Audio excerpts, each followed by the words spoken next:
Okay, mga classmates, excited na ba kayo? Paano niyo malalaman at mai-enjoy ang Biblia? Naiintindihan ko 'yan, mga classmates, kasi dinaanan ko rin siya. Lalo na nung nagdesisyon ako na maging Kristiyano talaga.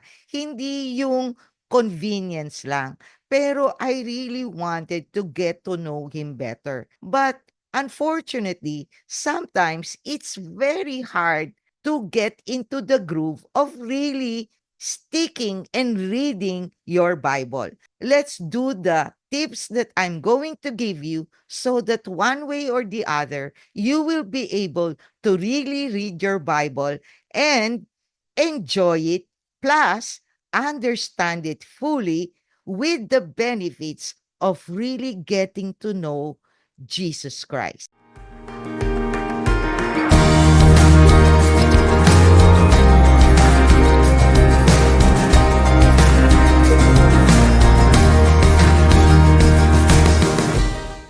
Now, the seven is take notes and journal. Now, napakamaganda to, mga classmates. And I also did that, especially on verses that really touch my heart. Sinusulat ko siya kasi it's enjoyable to remember ano yung mga messages na binibigay niya sa inyo.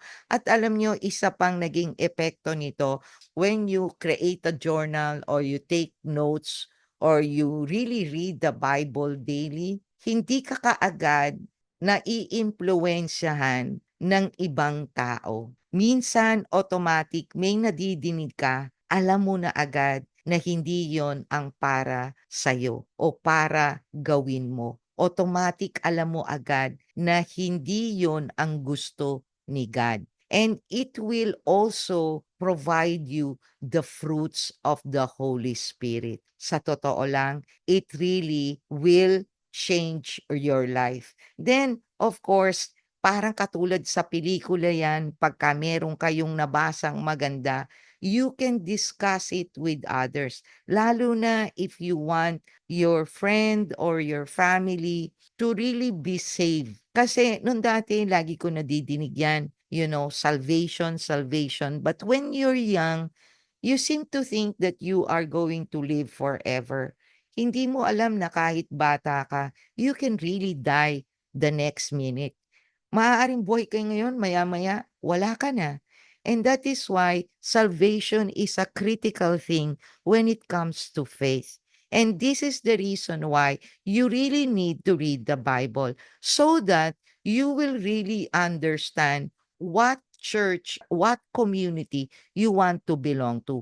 Kaya maraming naluloko maraming nai-scam at napupunta sa kung ano-anong religion because ang ending, either doon sila lumaki o pinanganak sila na gano'n na ang religion o kaya naman, kasi naimpluwensyahan sila.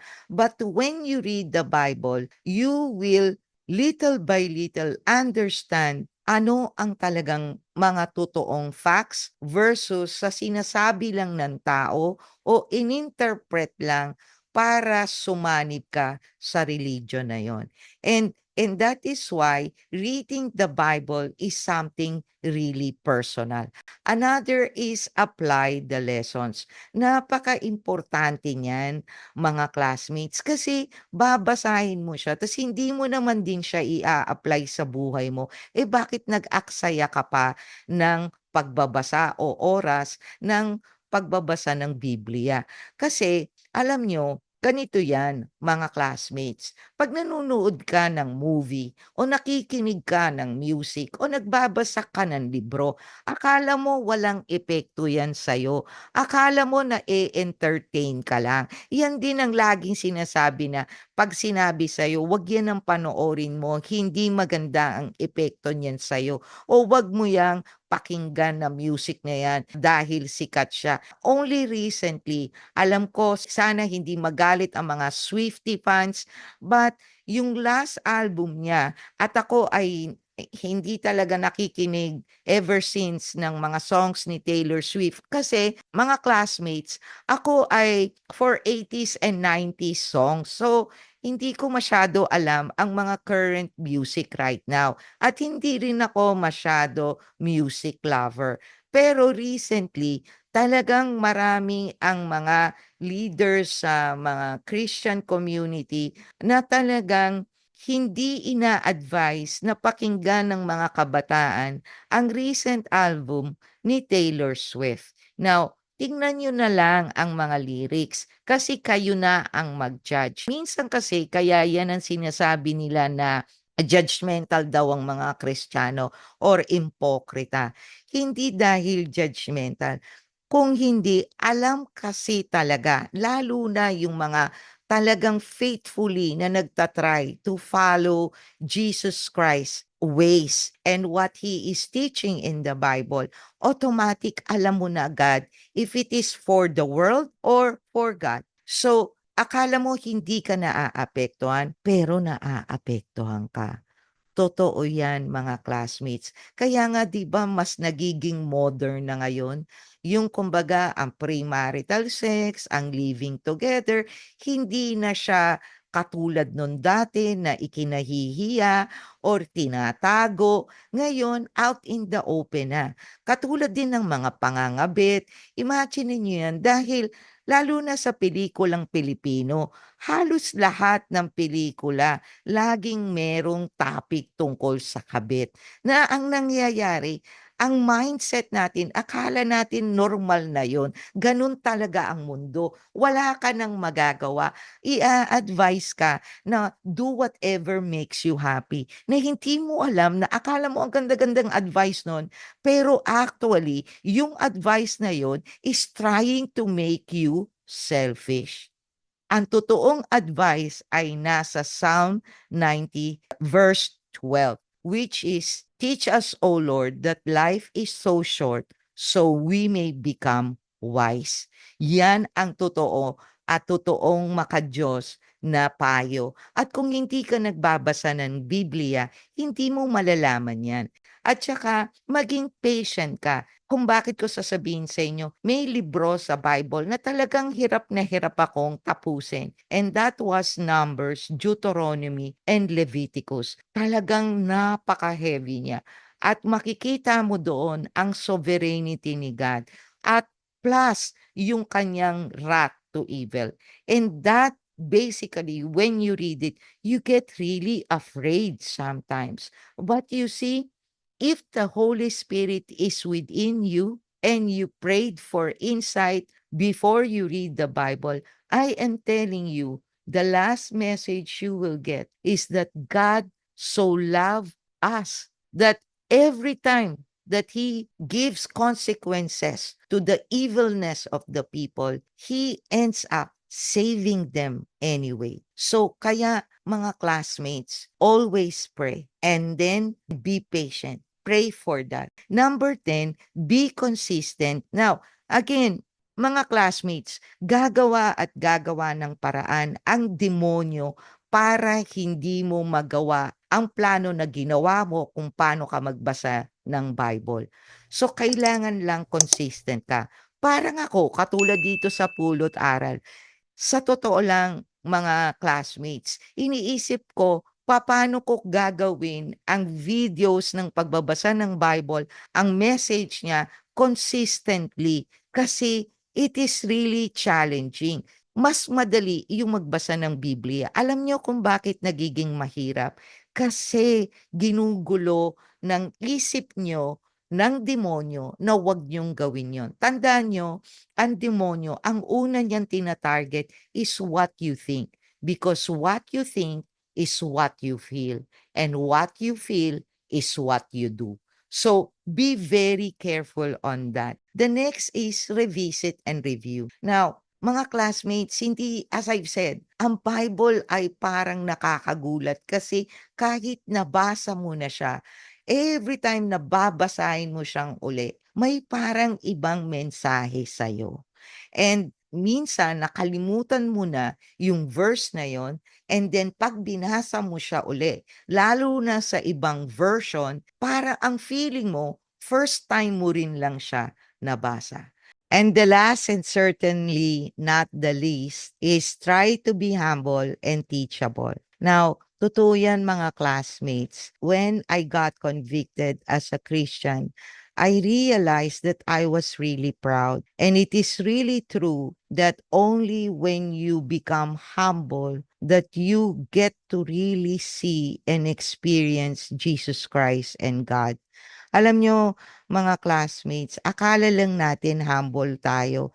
Pero sa totoo lang, dahil sa kasalanan na nasa sa atin at pinagbayaran ni Jesus Christ, pero hindi mo siya ina-accept, yung kasalanan na yon nasa kaibuturan natin, and that is pride. Marami sa atin na nag-a-assume kung ano ang gusto ni Jesus Christ or ni God para sa atin.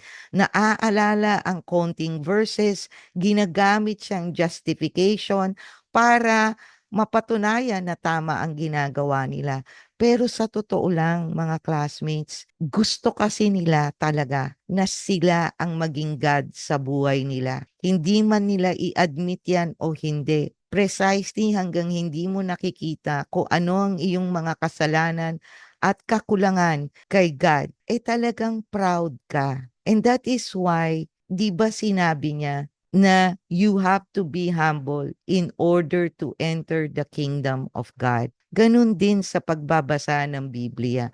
Alam nyo, mga classmates, may mga tao na nasa paligid ako na nagsusuporta sa akin spiritually at nire-rebuke ako with love. Lalo na kapag nagtataas ako at bumabalik yung pagka know-it-all ko. Kaya napaka-importante mga classmate na maging humble kayo at talagang tanggapin nyo na wala tayo kung wala si God. Yan ang unang-unang tatanggapin nyo na wala lahat yan, na lahat ng meron kayo ay hindi galing sa inyo, hindi galing sa pagod nyo, hindi galing sa galing nyo, kung hindi galing sa Kanya. At dahil galing sa Kanya yan, kaya niya rin kunin yan. Kaya dapat magpasalamat ka kapag blessed ka. And one of the ways in order for you to even be grateful to Him, because you get to understand where He is really coming from, is by reading the Bible. Diba? Kaya ang maganda pa dito is that when you become humble, you get to really see the messages that is written in the Bible. You become teachable. You take it in and learn the lessons from them. Kaya nga mga classmates, kung talagang gusto mong maglakad with Jesus Christ, then the best first step is reading His words. Kaya mga classmates, as John 3:12 states, I have spoken to you of earthly things, and you do not believe. How then will you believe if I speak of heavenly things? Now, mga classmates, you and you alone can truly decide whether your salvation is really important to you and where do you want to go once you die. We all know, mga classmates, that no one is spared from dying. And that is why I really encourage you to read the Bible with me, with Pulot Aral, if you are having a difficult time really sticking to it and be consistent in reading your Bible. But I highly suggest that even if you follow Pulot Aral, you personally has to take time and read it, because honestly, mga classmates, it is the best book you will ever read and will totally change your life. Hopefully, mga classmates, you will hear my advice and continue to, really pray that you will have the desire and to really do it and delight on doing in reading the Bible. This is Doc Jean, and I hope you will continue walking your path towards Jesus Christ. Till next time, always stay safe and be healthy. Bye.